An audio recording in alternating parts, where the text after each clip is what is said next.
Hi, friendos! We've got huge holiday sales happening now at ProWrestlingTees.com/GoingInRaw and FriendoMarket.com. 20% off everything on both sites, and we have restocked Slaya shirt sticker packs at the Friendo Market. Links in the description. Hey, friendos! Steve here. And Larson. And welcome back to Going In Raw Countout.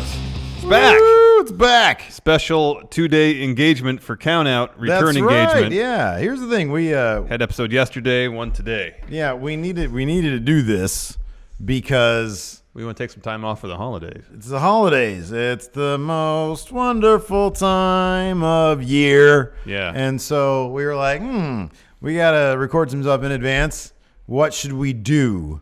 When is it? This is going up the Saturday the 24th. So the weekend after Thanksgiving. Yes. Thanksgiving Thursday. Going in Raw View, Survivor Series 97. That's correct. So that already happened. Yeah. That was a lot of fun. Yeah. Boy, those late 90s, what a great period of time those were. For some. Yeah, so check that out. And, today and what is today? Friday and Saturday? Is that what we're doing? Yeah, okay. Friday and Saturday. So yesterday we put up the episode of Countout. The reasons why. And today it's why. They shouldn't. Yeah. So, of course, if you haven't seen the episode yesterday. Watch it after this one. Yeah, exactly. So we're offering two perspectives on, and these are very important episodes because I feel like the Elite are probably going to be watching these episodes because they're probably still figuring out. They're probably doing YouTube searches. Why should I go to WWE? Why shouldn't I go to WWE? Exactly. And given they come across these two episodes, help them make up their mind. I would think that we're going to be pretty high in the search engine optimization because we're very popular. And so everybody respects our point of view and our opinion, given that we have nobody knows what WWE is going to be offering these guys. But it's always fun to speculate. This is the time when we do. We speculate on, are they going to go to WWE? It's the Elite, the biggest names not in the WWE currently. Yeah. May or may not be heading towards WWE. Correct. Come the end of the year. Beginning of next year. But here is 10 reasons why they shouldn't go. Here we go. Number 10. 10. The Club. So the Club's kind of a cautionary tale of two wildly successful wrestlers in New Japan. They come to the WWE with a bit of buzz. They came around the same time as buzz. AJ and Shinsuke Nakamura, and they're not even on TV anymore. They're not on TV. A year and a half, right? 2.5 years.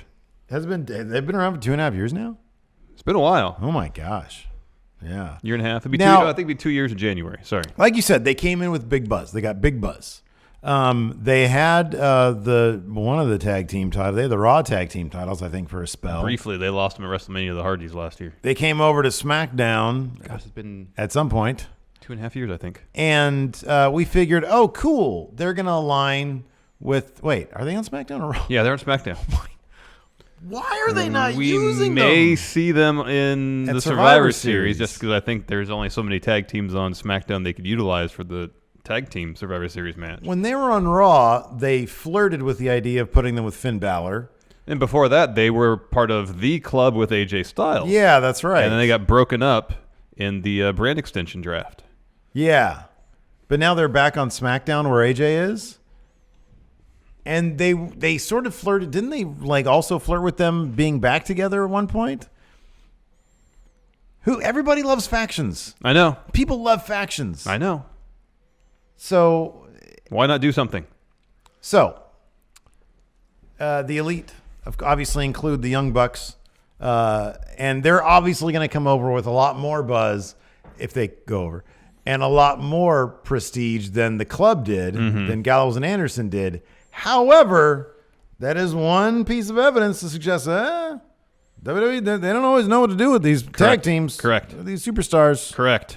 They don't always know what to do with them. They don't know. Just look at the Club. They're not even on TV. Not on TV. I'm sure they're happy making that guaranteed money. Oh, yeah. And I'm sure they're still working the house show circuit and making a healthy living. But the Elite's manifesto is change the world. Change the world. Hard to do that when you're not on TV. Correct. Got to be on the airwaves. Exactly. Number 9. 9. Y2JR Wrestling. So now, this is the previously rumored, since somewhat denied, new wrestling promotion supposedly being founded and started by Chris Jericho and Jim Ross. set to launch at some point in 2020. Funded by a billionaire family, the Khan family. They own the Jacksonville Jaguars. Yes. Is that correct? And, okay. Forgive me, I forget his first name. That's the father. He owns the Jaguars, and I guess one of his sons is a huge wrestling fan. And the rumors going around was that the family would fund it, the son would be involved in the development of it, and then you have Y2J and JR kind of being the head of it, I would imagine, from a creative standpoint. Sure. And, of course, with Jericho doing a lot these days with the Elite, tagging with the Young Bucks against... As either Alpha Club or... What was it, Jackson? Y2 Jackson. Y2 Jackson, that's right, yeah. Against Kenny, Cody, and Marty Scurll. It would seem a no-brainer if this promotion were to happen. Mm-hmm. And if the Elite doesn't go to WWE, they would be involved in some capacity. Yeah. I would not be surprised if early next year we learn that all members of the Elite have signed new non-exclusive contracts with a promotion like New Japan or Ring of Honor, or some with one and some with the other. With the idea that they can get involved in something like this, or as I've theorized previously, the NWA, to kind of help build up, using the momentum from All In to help build up and cultivate a unified front for independent wrestling here in the States. Yeah. To not exactly compete with WWE, but to serve as a really healthy alternative. It feels like there is, maybe there is, maybe there isn't, but it feels like there is potentially some sort of a hole in the wrestling world that could be filled by something that would take what All In was and turn an actual promotion into it. That can sort of take from a lot of places. Like you can borrow from Impact's TV production element, because they do really good TV production, and their matches are good, and they got a good roster. But they have a terrible legacy. Maybe a little bit of the Lucha Underground style of cinematics kind of thing. There's a lot of promotions that do a lot of things very well, but there isn't one singular promotion outside of the WWE that does everything that can appeal to a North American audience and fill in that gap that All In, I think, really serviced in a one-time live event deal. And that promotion that could be created could use the Elite to help launch. That's kind of the cornerstones of the whole thing. Yeah, exactly. If anybody has the stroke to do it in terms of getting some buzz going, it'd be the Elite. Indeed. Number 8. 8. WWE merch staff. They're terrible. What are we looking at? That was Neville's shirt when he was Cruiserweight champion, and he posted that image on Twitter and took WWE's design team to task for producing such a horrible garment. I mean, this literally looks like doo-doo. This looks like a template that you just fill in text in. Yeah, it does. But this is like something you'd have for a company picnic. It's like a bad template. And not something you'd sell to the masses, Yeah, exactly. This is like not a good design. If I'm starting out in real estate, then this kind of thing could be on my brochure. Yeah. Right? If I'm starting out. This looks like a company picnic for like a mortician. Because it's got that serif font that's kind of what you see on the headstone. Yeah, it looks like a headstone. I mean, it's literally in the shape of a Yeah, it really headstone. is. So, hey, when I die, can you just put that on the back of my tombstone? All right. The front one is for my family. All right. The back, Neville, King of the Cruiserweights. Right. All right. I give you full permission. I'll give you my power of attorney for that one. Yeah, just put it in your will. Exactly. And I'll make it so. Exactly. So here's the thing. The Young Bucks, they have thrived. They honestly, seriously revolutionized the independent wrestler merch business. Yep. Everybody saw how they treated their fans while they were selling merch. People would go there and they just buy it. And then, right when they were just getting super hot, like, I don't know, when Being the Elite was really starting to blow up, you go to everybody's going to the Young Bucks Pro Wrestling Tee store. And they've got like 90 shirts there. And they have their own merch store. And they have their own merch store. And they obviously have their guys. Sometimes I remember there was one design not too long ago that was literally just tweeted at them by a fan. Yeah. They ended up using it. That's cool. They got permission, they licensed it, and they ended up using it. Not so much with WWE. No, that's one thing that wrestlers in WWE have not been able to do, seemingly, is bring over their own merch guys. Yeah, that shirt we showed there, the Neville one, that's not an outlier. That's not an anomaly. A lot of WWE's merch is really bad. That's the norm. There's like a similar Pete Dunne one. There's very few that are as bad as that Neville and that one Pete Dunne one. That's like bottom of the barrel. Red Pete Dunne. Yeah, that Pete Dunne one's really bad too. But most of the WWE designs exist in this kind of middle section where it's just too much. Yeah. Usually it's like I won't say all over print, but like you're wearing body armor of silkscreen on the front, and they insist on having some garbage on the back every time. And the shirts are already super heavy. Yeah, they're the heavyweight, uncomfortable, stiff cotton for the most part. Yeah. Some of the WWE shirts aren't terrible. They'll Elias's are always good. Yeah, Elias is good. And they'll do collaborations with various kind of designers, and some of them will be pretty good. Some of the retro ones aren't bad. Yeah. But by and large, WWE's merchandise design is not good. Yeah. Not good. Yeah, dude.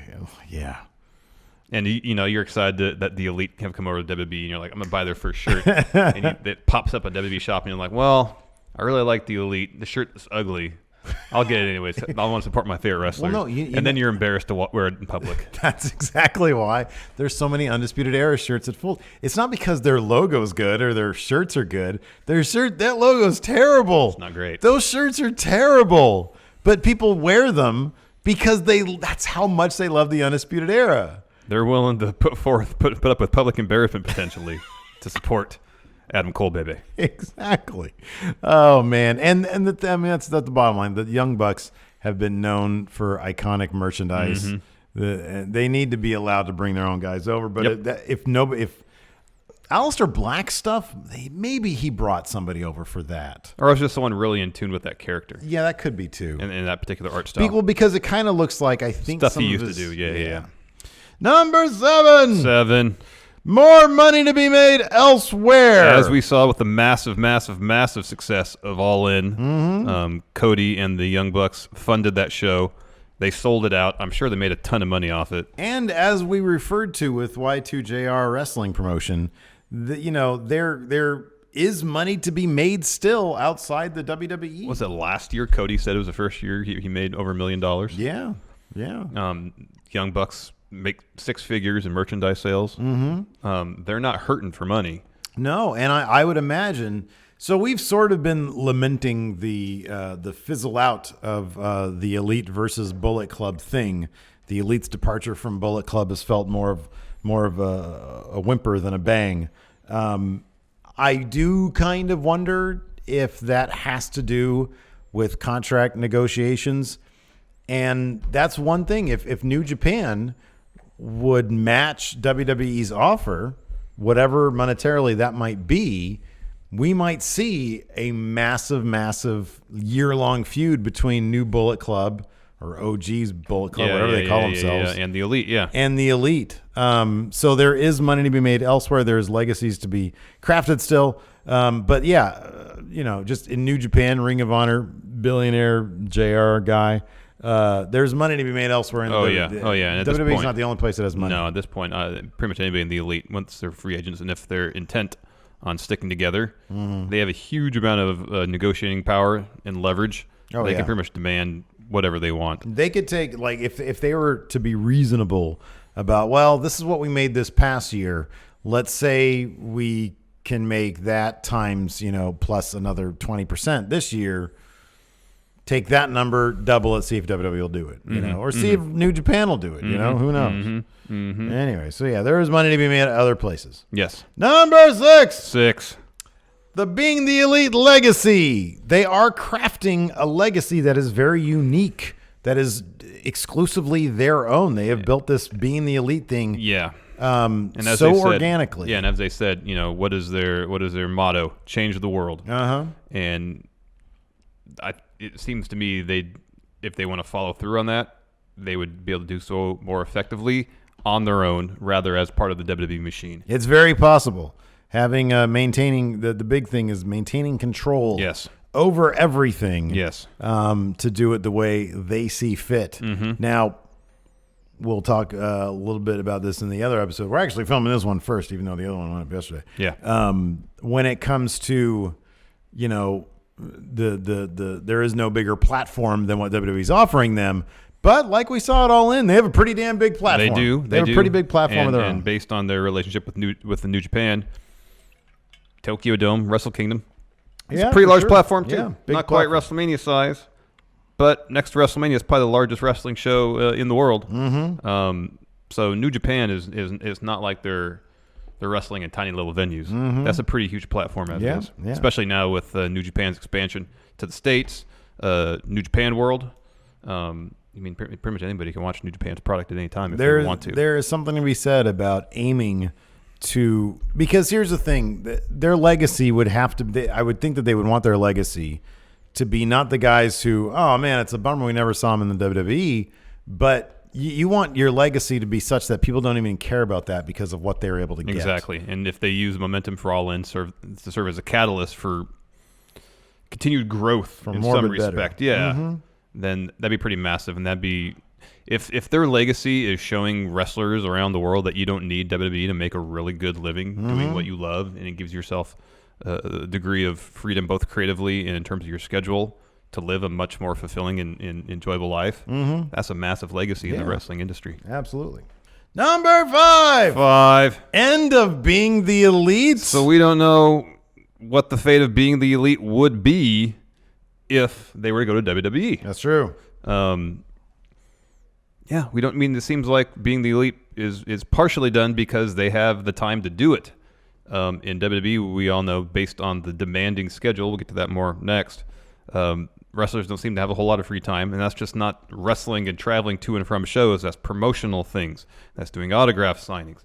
That's doing all the extra work you got to do in the WWE. They might not have the time to continue producing Being the Elite at the rate they're doing. It might take a different form.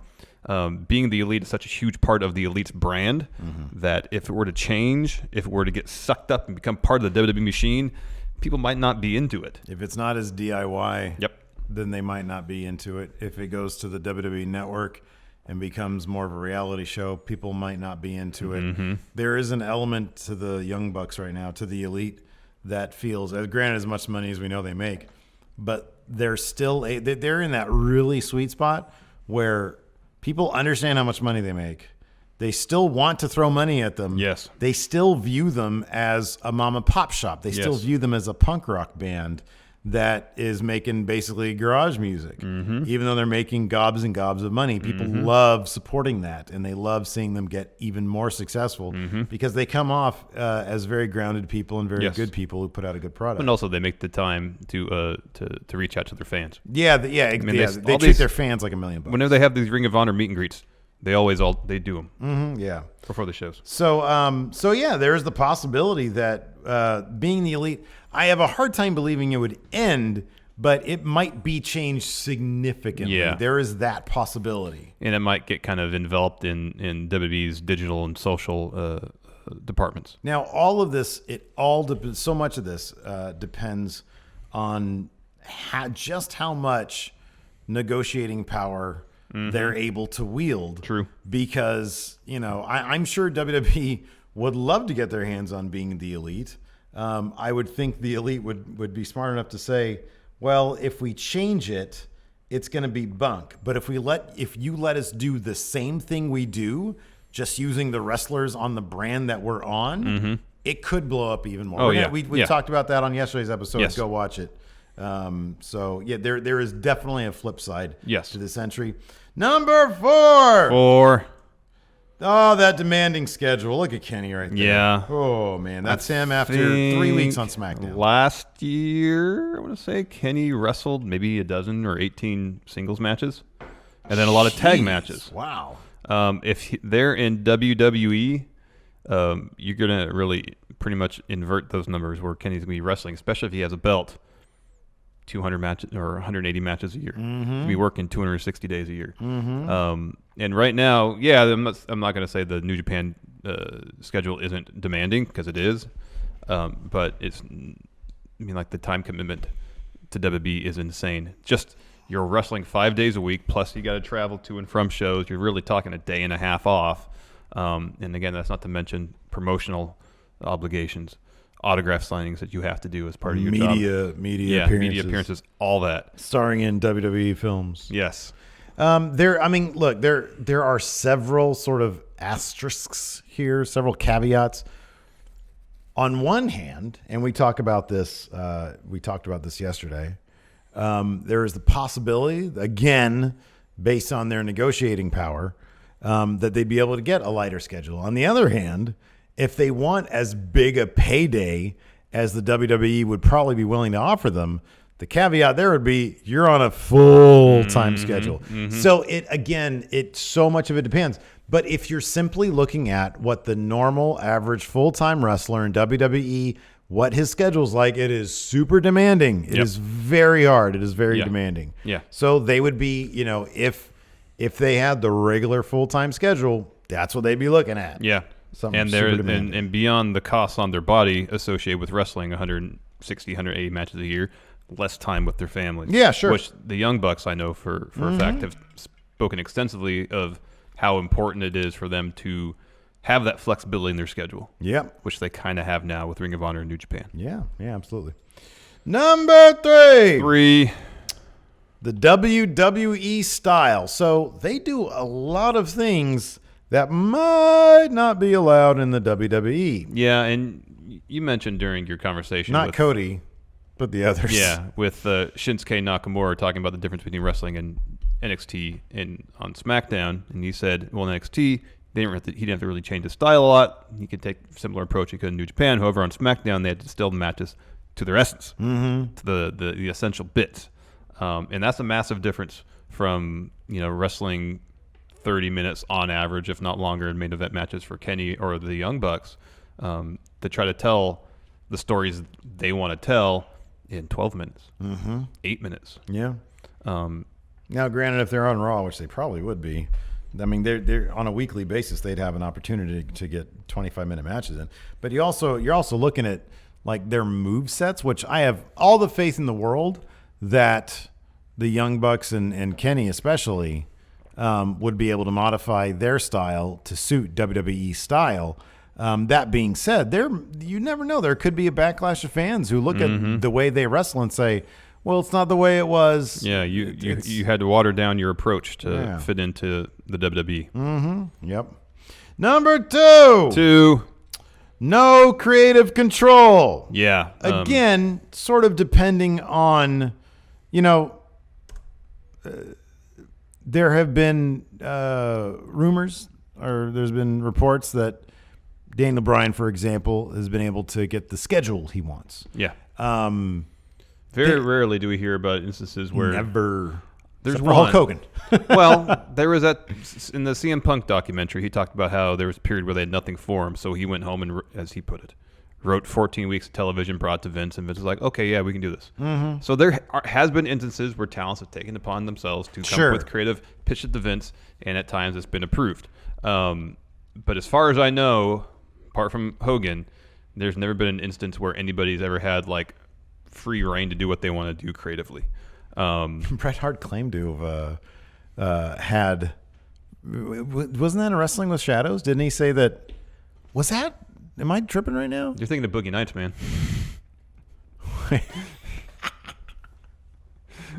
I thought Bret Hart. Didn't he say? God, no. What am I thinking of right now? Oh no. Never mind. I'm thinking of something completely different. I'm thinking of Hogan again. Because he had creative control.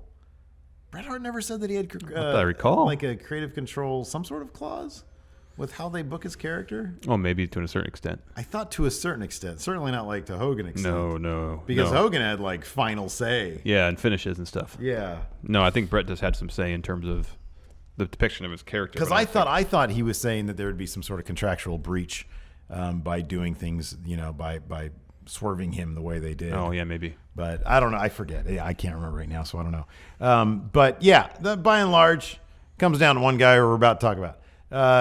Creative control, like you said, we have not heard that WWE at any point have, especially recently, are lax or is willing to sort of say, yeah, you guys can write your own ticket. Yeah. Like you said, if they have nothing for you and you pitch them an idea, it seems like they are willing to hear you out. Yeah. And I'm sure Vince probably likes when people take the initiative and do that. I would imagine he does. That being said, I would think that a high-profile signing like the Elite, they would have their plans written out for them. You would hope so. For at least their first 2 years. But then you hear that Triple H always wanted 6 months of creative in place for NXT call-ups, and we have seen several times that doesn't happen. And Cody said recently that he can't really take direction anymore.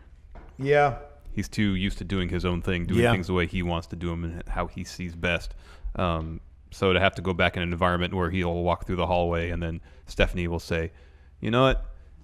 You should be Stardust. You should be Stardust. Yeah. And then it happens. Yeah. I would think, though, yeah.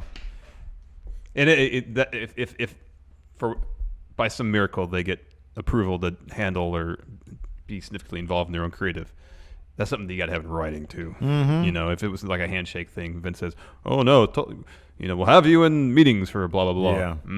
Yeah. No, that's got to be in the contract. It'll be very interesting because they will probably tell Meltzer if they go to WWE. If that happens, it would not surprise me at all if they sat down at the negotiating table and said, "Okay."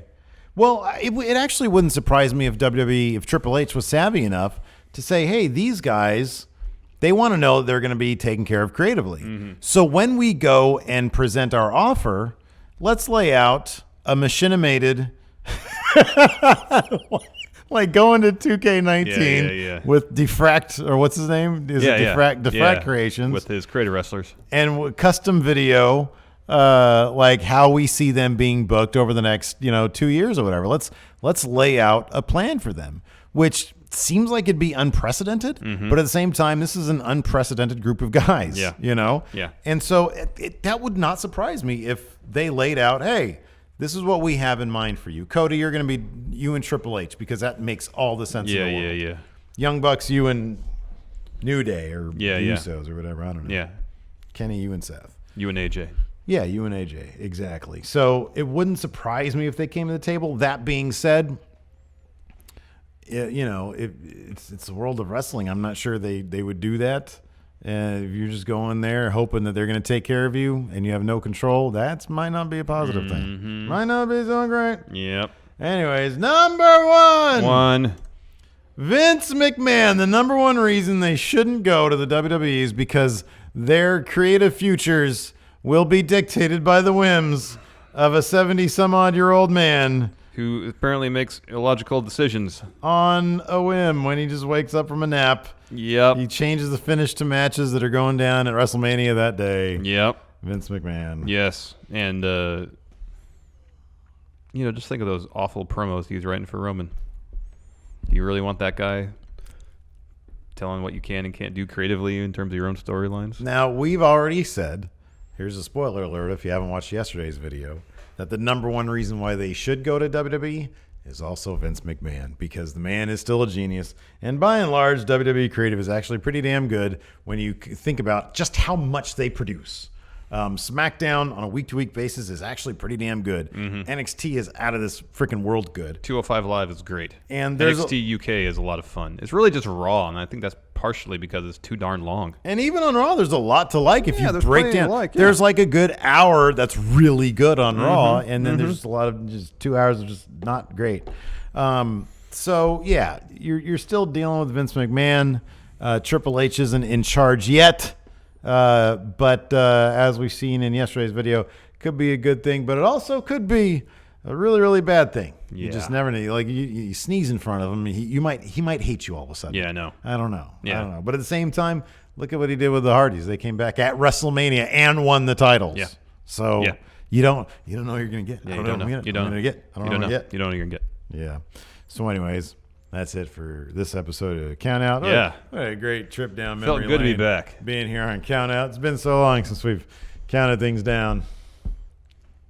Kind of glad we don't count things down anymore. We used to do it all the time. Yeah, we used to do it all the time. That was our jobs. Oh, boy. Several years. Yeah.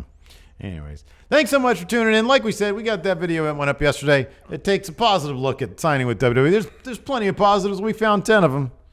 Probably could have found more. Maybe. Or not. Yeah.